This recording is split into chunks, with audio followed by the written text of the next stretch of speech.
Two blonde girls are working for the City Public Works Department. One digs a hole, then the other follows behind her and fills the hole in.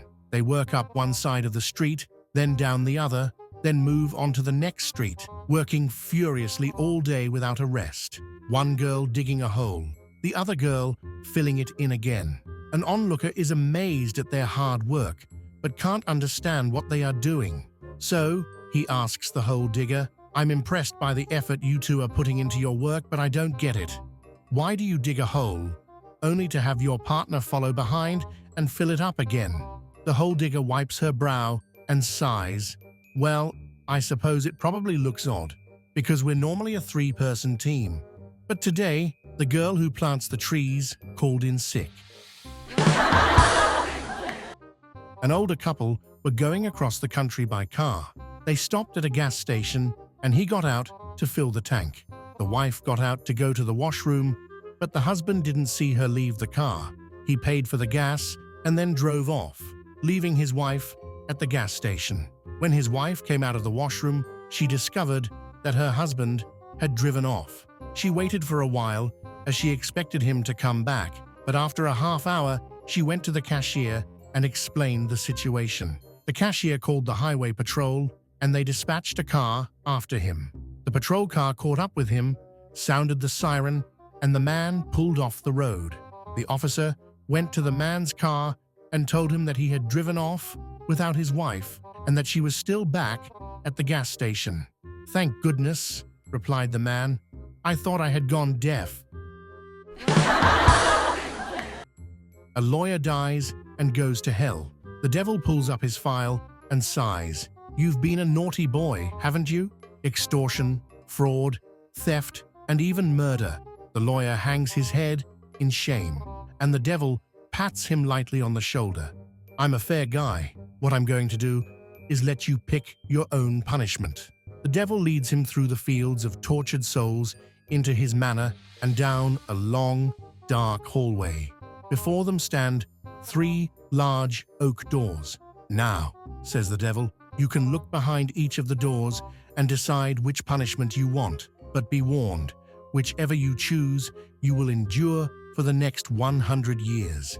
The lawyer nods solemnly and walks towards the first door. Pushing it open, he sees a man being whipped by a horrendous demon over and over again. Shuddering, he slams the door shut and walks to the second door. Behind this door is a man being hung repeatedly. With each snap of his neck or strangulation, he is restored and forced to endure the act again and again. The lawyer retches and walks to the third door. Swinging it open, he sees a gorgeous blonde, deeply embracing and kissing a dirty, disheveled old man. Watching this causes the lawyer to grin lewdly. Rubbing his hands together, he turns to the devil and says, "I want door number 3. The devil grins wickedly and replies, "Okay." Walking to the door, the devil swings it open, leans in, and shouts, "Hey, blonde, you can leave the room now." Little Johnny gets on a bus, sits next to a man reading a book, and notices he has his collar on backwards. Johnny asks, "Hey, mister, why do you wear your collar that way?" The man, who is a priest, replies, "Because I am a father." Little Johnny says, "My daddy doesn't wear his collar like that." The priest looks up from his book and responds, "I am the father of many." Johnny says, "My dad has 4 boys, 4 girls, and 2 grandchildren, and he doesn't wear his collar that way." The priest, getting impatient, replies, "I am the father of hundreds," then goes back to reading his book. Little Johnny sits quietly for the remainder of the trip. Upon leaving the bus, he leans over to the priest and says, "Well, maybe you should wear your pants backwards instead of your collar." A man is sitting on the bus, reading a book, when somebody taps him on the shoulder. He turns around and sees an old lady. She says to him, "Sonny, would you like some nuts? I've got a couple hazelnuts and almonds if you'd like them."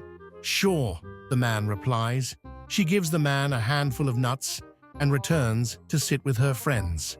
"What a nice lady," the man thinks to himself while happily munching on the nuts. A few minutes later, he feels another tap on his shoulder. There she is again, offering him some nuts. The man gladly accepts them, and she goes back to her seat. After about 10 minutes, the old woman taps the man on the shoulder again, offering him more nuts. He asks her, "Why don't you eat them yourself?" "Because we've got no teeth," she replies. "Then why do you buy them?" asks the man. "Oh," replies the old woman, "we just like to suck the chocolate off of them." A blonde gets a new job cutting down trees. On the first day, her boss hands her a chainsaw and says, "Now, go into that forest and cut down as many trees as possible. Please be careful, and please remember that the minimum is 6 trees a day." The blonde goes into the forest and begins cutting down trees. But by the end of the day, she only manages to cut down 4 trees. Her boss decides to give her another chance, but the next day, she only manages to cut down 3 trees. Her boss decides to give her one last chance, but on the third day, she only cuts down 2 trees. As she finishes work, her boss calls her over and says, "You must be doing something wrong. So watch how I do it, then I'll give you one more chance. But if you still can't cut down 6 trees a day, you're fired." He positions himself in front of a tree and starts up the chainsaw. The blonde gets a confused look on her face and says, "What's that noise?" 2 long-time golfing buddies, Jim and Bob, meet at the golf course one day. Approaching Jim, Bob says, "Hey, let's try something different today. Let's play the ball where it lands, no matter what." They shake hands on it, grinning, both eager for a challenging and honest game. On the 14th hole, Jim steps up to the tee and takes a mighty swing. Unfortunately, he slices his drive, and the ball veers off wildly, eventually coming to rest on the cart path. Jim walks over to his ball, surveying the difficult lie with a frown. As he reaches down to pick up his ball to get relief, Bob calls out, "Wait a minute, we agreed we wouldn't move the ball. Remember, no matter what." Jim sighs and tries to explain, "But Bob, I'm entitled to this relief. It's in the rules of golf. I can't hit the ball off the cart path. It could damage my club." Bob crosses his arms and shakes his head. "Rules or not, Jim, we agreed. No moving the ball, no matter what." Jim throws up his hands in disgust, but a deal is a deal. He trudges back to the cart, grumbling under his breath, and grabs a club. Bob watches him, amused and curious about how Jim will handle this situation. As Jim stands near his ball, he takes a few practice swings. Each time, his club scrapes the pavement, sending out showers of sparks.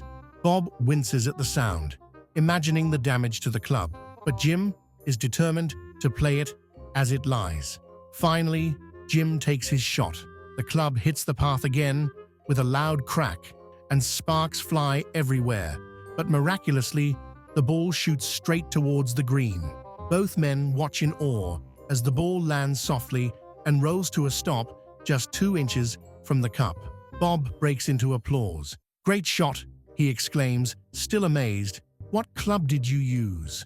Jim looks back at Bob and replies, "Your 7-iron."